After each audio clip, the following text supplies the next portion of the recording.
श्रीभैरवी तान्त्रिककवचम्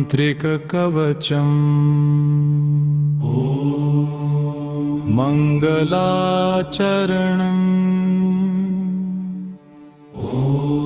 ऐं ह्रीं श्रीं भैरव्यै नमः। जतिरक्तवर्णा पराशक्तिर्महाभैरवी भुक्तिमुक्तिप्रदा नित्या सर्वशक्तिस्वरूपिणी।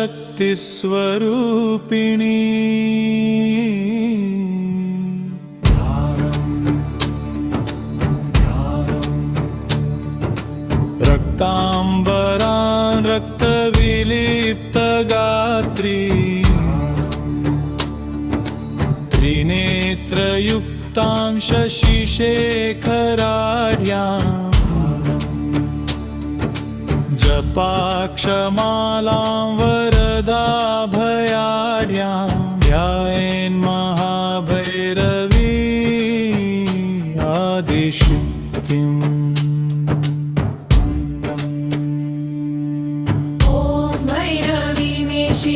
पातु परब्रह्मस्वरूपिणि ललाटं रक्तदीप्तिश्च भ्रुवौ मे कालरूपिणि।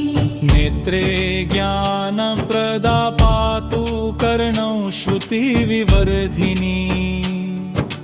नासिकां प्राणशक्तिश्च मुखं वागीश्वरी तथा। जिह्वां मन्त्रात्मिका पातु दन्तान्तेजः प्रदायिनी। कण्ठं कालाग्निरूपा च स्तन्धौ शक्तिधरा तथा। भुजौ मे बलदा पातु करो सिद्धिप्रदायिनी। हृदयं करुणामूर्तिस्तनौ श्रीपरिपालिनी। नाभिं कुण्डलिनी पातु कटिं कामकलात्मिका।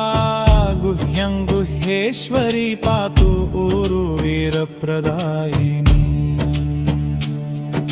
जानुनी विजया पातु जङ्घे मार्गप्रकाशिनी। गुल्फो भद्रकाली पातु पादौ भुवनेश्वरी।